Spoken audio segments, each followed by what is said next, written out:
হাসিটা কত সুন্দর রূপটা, এই ঝলক যে আমাকে ধীরে করেছে।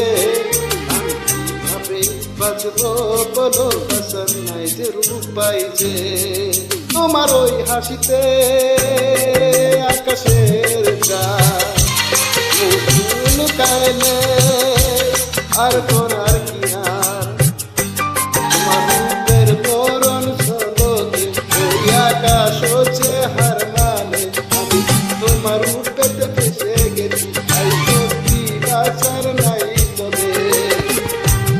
এই অনুভূতিতে জেগেছে তোমার ভালোবাসাতে, আমার এই মনের ভিতরে তোমার কথা শুনতে লা লা লা